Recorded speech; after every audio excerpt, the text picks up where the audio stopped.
বিনিয়োগকারী বন্ধুরা, আসসালামু আলাইকুম। আশা করি আপনারা ভালো আছেন। এখন আমি আপনাদের সাথে ইন্স্যুরেন্স সেক্টরের একটা আইটেম, রিপাবলিক ইন্স্যুরেন্সের টেকনিক্যাল অ্যানালিসিস বা আপডেটেড অ্যানালিসিসটা শেয়ার করব।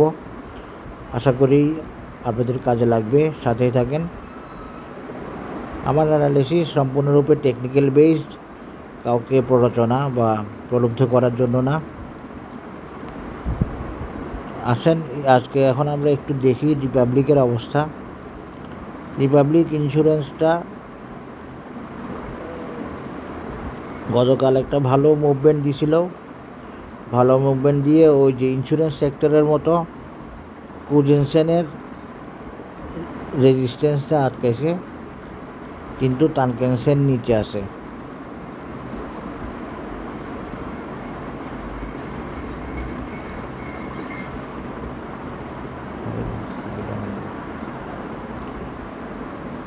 এখন এটা সবচেয়ে ভাইটাল বিষয়, কালকে রিপাবলিক এই রেজিস্ট্যান্স ক্রস করে উঠে আসে কিনা এবং তানকেনসেনকে আপিস করে উঠায় আনে কিনা। যদি কালকে রিপাবলিক এই রেজিস্ট্যান্স ক্রস করে, এবং এই রেজিস্ট্যান্স ক্রস করলে অবশ্যই তানকেনসেনও কিছুটা উঠে আসবে। যদি এই রিপাবলিক এই রেজিস্ট্যান্স ক্রস করে পজিটিভ থাকে কালকে, তাহলে আমি আপনাদেরকে বলবো যে something is going to be okay, বা insurance may go forward without thinking behind, এরকম একটা ব্যাপার কাজ করবে। মানে ইন্স্যুরেন্স উঠে আসার বিষয়টা আশাবাদী হওয়া যাবে। রিপাবলিক যদি কালকে পজিটিভ হয় এবং এই রেজিস্ট্যান্স ক্রস করে, তাহলে আমরা ধরে নিতে পারবো যে ইন্স্যুরেন্স উঠে আসবে। নইলে ইন্স্যুরেন্সে একটু বাধা আছে। সেই বাধাটা কি? সেই বাধাটা হলো এই জায়গায় আবার একটু কনসলিডেট করা, যেটা আমি আগেও বলছি, আবারও বলতেছি। কালকে এই জন্য ইন্স্যুরেন্সের জন্য ভাইটাল, আশা করি আপনারা বুঝতে পারছেন। এছাড়া দেখেন রিপাবলিকের ফিউচার ক্লাউডটাও খুব সুন্দরভাবে আছে, হ্যাঁ। এবং এটা কিন্তু দেখেন মাশাআল্লাহ, এটা কিন্তু রেড হয় নাই, গ্রিন হয়েছে, যেটা আমাকে একটা পজিটিভ সিগন্যাল দিচ্ছে যে আমি বাড়বো। আমার মুভিং অ্যাভারেজ ওকে করছে এবং আমি বাড়বো। এই হলো অবস্থা রিপাবলিকের ফিউচার ক্লাউড, আশা করি দেখতে পাচ্ছেন। এছাড়া আপনারা দেখেন রিপাবলিক কি কালকে উঠতে পারবে? এই উঠতে পারার, এই রেজিস্ট্যান্স ক্রস করে উঠে আসার একটা সিগন্যাল হচ্ছে ফিউচার ক্লাউডের মধ্যে পজিটিভ মুভমেন্ট শুরু হয়ে গেছে, আপিস হয়ে গেছে, এবং গ্রিন ক্লাউড, সাথে সাথে তানকেনসেনও উঠে আসতেছে আপিস হয়ে। তাই রিপাবলিক যদি কালকে রেজিস্ট্যান্স ক্রস করে, তানকেনসেন আরও সামনে উপরে উঠে আসবে। কালকে ক্রস করার একটা সিগন্যাল হচ্ছে এখানে গ্রিন ক্লাউড, এবং এইখানে দেখেন আপনারা এমএসিডিতে ক্রস ওভার হয়ে বাই সিগন্যাল এবং একটা পজিটিভ, একটা গ্রিন হিস্টোগ্রাম দেখাচ্ছে আমাদেরকে, যেটা very good sign to go forward বা to go up or to gain price. আশা করি বুঝতে পেরেছেন। তাহলে আমরা রিপাবলিকে গ্রিন ক্লাউড পাইছি, তানকেনসেন রেজিস্ট্যান্সে আটকাইছে, এটাও পাইছি, আর নিচে বাই সিগন্যালও পাইছি ইচিমুকুতে। তার মানে আমরা এখন মোটামুটি একটা ভালো পজিশন পাচ্ছি। রিপাবলিকের ফিউচার ক্লাউডও মুভ করছে, কিন্তু এখানে বাই সিগন্যালটা আসে নাই। এই বাই সিগন্যালটা এসে গেলে আর টেনশন নাই। তবে এই বাই সিগন্যালটা হয়তো 2-3 দিন পরেও আসতে পারে, বা কালকের পরে পরশু আসতে পারে। আদারওয়াইজ একটা কারেকশান হওয়ার বিষয়টাও থাকবে এইখানে রেজিস্ট্যান্সটা ক্রস করতে না পারলে, এই কুজেনসেনকে ক্রস করতে না পারলে, তাইলে হয়তো এই জায়গায় সামান্য একটু কনসলিডেশন হবে, 2-1 দিনের সামান্য কারেকশান হতে পারে, তারপরে ইনশাল্লাহ ইন্স্যুরেন্স উঠে আসবে। ইন্স্যুরেন্স উঠে আসতে বাধা নাই, আসে শুধুমাত্র টাইম কনস্ট্রেন্ট। আমি ক্লিয়ারলি বলতে চাচ্ছি আপনাদেরকে, ইনশাল্লাহ ইন্স্যুরেন্স উঠে আসতে বাধা নাই, আসে শুধু টাইম কনস্ট্যান্ট এবং moving average adjustment. Moving average যদি অ্যাডজাস্টমেন্ট হয়ে যায়, তাহলে ইন্স্যুরেন্স উঠে আসতে পারবে। কিন্তু আমি আপনাদেরকে এবারে আসি উইকলিতে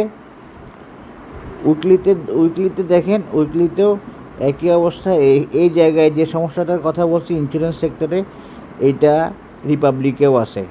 তো এই জায়গায় যদি সমস্যাটা সলভ হয়ে যায়, মুভিং অ্যাভারেজের যদি অ্যাডজাস্টমেন্ট হয়ে যায়, তাহলে রিপাবলিক কোন দিক দিয়ে উঠে আসবে, রিপাবলিক এখান দিয়ে উঠে আসার আশা করা যায়। ওই যেটা কাল একটু আগে ডেইলি চার্টে দেখাইছি, দেখেন উইকলিতেও কিন্তু রিপাবলিকের এমএসিডি খুব সুন্দর পজিশানে আছে, উঠার জন্য রেডি আছে মনে হচ্ছে, এবং ফিউচার ক্লাউডও গ্রিন।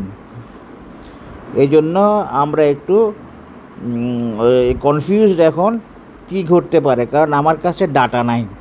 ডাটা থাকলে আমি সরাসরি বলতে পারতাম, তবে এটুকু বলতে পারছি যে বড় বাধা নাই, 2-3-4 দিনের হয়তো কনসিডারেশনের ব্যাপার থাকতে পারে, তারপরে ইন্স্যুরেন্স উঠে আসতে পারে, একটা অপশন এটা রইল।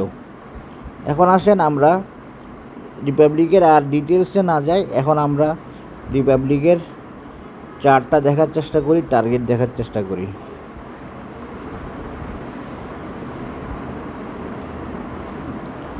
আমরা এইভাবে শেয়ার করতে পারি যে একটা ক্লাসিক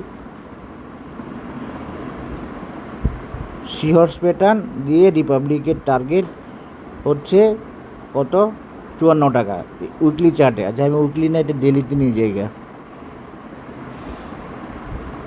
ডেলি নিয়ে জায়গা 54 টাকা একটা রেজিস্ট্যান্স। আর একটা রেজিস্ট্যান্স আছে কত রিপাবলিকের, এইটা, এখানে রিপাবলিক এখনও যেতে পারে নাই, কত 41 টাকা লেভেল। এইখানে রিপাবলিক যাচ্ছে, আশা করি এটাতে কোনো সমস্যা নাই, রিপাবলিক ওইখানেও যাবে, 54তেও যাবে। আপনারা দেখতে থাকেন, আমার তো আল্লাহর রহমতে 100+ চার্ট ওকে হয়ে গেছে। যাই হোক, এগুলো এখন বলতে চাই না। এই যে বি পয়েন্ট হচ্ছে 41 টাকা, এটা রিপাবলিকের মিনিমাম টার্গেট বা নেক্সট টার্গেট। এরপরের টার্গেট কত, এই 54। এই 54টাও রিপাবলিক মিট করবে, মিট করতে অসুবিধা হবে না, আগে এইটাকে মিট করতে হবে। আমরা এই 54টাকে আরেকভাবে দেখার চেষ্টা করি।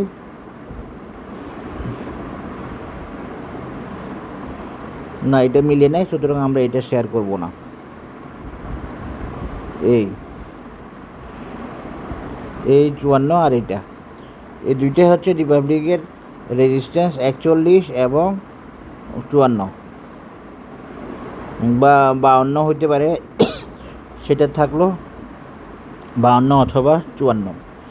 এটা হচ্ছে রিপাবলিকের টেকনিক্যাল অ্যানালিসিস। এটা কি classic seahorse bullish pattern, classic seahorse bullish pattern. একটা রেজিস্ট্যান্স 41 বা 42, আর একটা রেজিস্ট্যান্স হলো 54 টাকা। আশা করি বুঝতে পারছেন। এখন আমি আপনাদেরকে আর একটু অন্যভাবে একটু দেখাই। আমার কাজ হচ্ছে আপনাদেরকে কনফিডেন্স বাড়ানো, আপনাদেরকে বোঝানোর চেষ্টা করা কোথায় যেতে পারে না যেতে পারে এগুলা। আপনারা যদি মনে করেন যে একটা শেয়ার কিনলাম, ও মা 1 মাস হয়ে গেছে বাড়ে না, তো বাড়ানোর দায়িত্ব কি আমার, বা আমি কি বাড়াইতে পারি? আপনারা মার্কেট বাড়াবে, মার্কেট যখন বাড়ানোর তখনই বাড়াবে, সব কিছু ওকে করে বাড়ে। যে এখন যে সব কিছু যে ওকে করে বাড়ে, কী ওকে করতে হয় কী ওকে করতে হয় না, এটা তো আপনারা বোঝেন না, অ্যানালিসিসও দেখেন না বা জানেন না, সেটা তো বুঝে যাবে না। এখান থেকে সময় দিতে হবে মার্কেটকে, কারণ মার্কেট প্রাইস টেকার না, মার্কেট হচ্ছে প্রাইস গিভার বা প্রাইস মেকার, আপনি হচ্ছেন প্রাইস টেকার।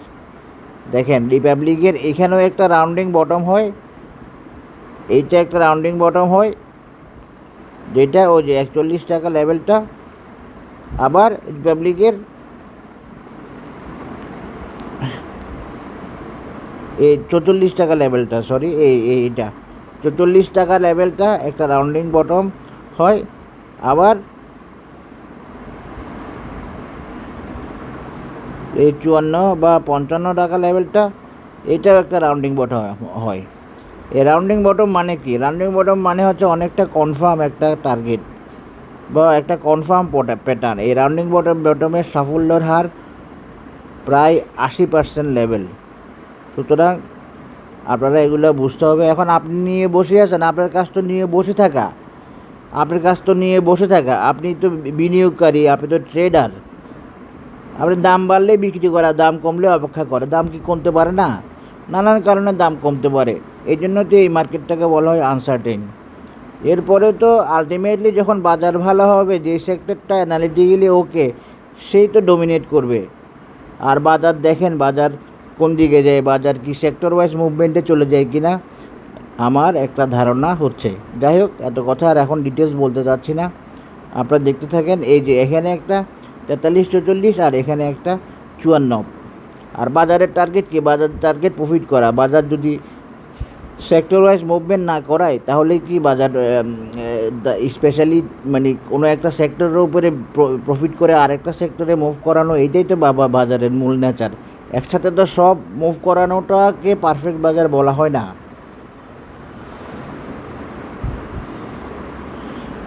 তাহলে আপনারা বুঝতে পারছেন রিপাবলিকের মোটামুটিভাবে আপডেট। কালকে দেখেন কি করে, কালকে যদি কারেকশান হয় তাহলে 2-3 দিন অপেক্ষা করতে হবে, আর কারেকশান না হলে ভালো দিক আসতেছে। তবে আমি যেটা বলছি, কারেকশান হওয়ার সম্ভাবনাটা 50-50, যদিও আমি এখানে বাই সিগন্যাল পাচ্ছি, ক্লাউডে পজিটিভ পাচ্ছি, এই জন্য 50-50তেই থাকলাম আপাতত। আশা করি বুঝতে পেরেছেন। এখানে শেষ করলাম আজকে রিপাবলিকের শর্ট টার্ম অ্যানালাইসিস 44 এবং 54-55 এই লেভেলে। আল্লাহ হাফেজ, আসসালামু আলাইকুম।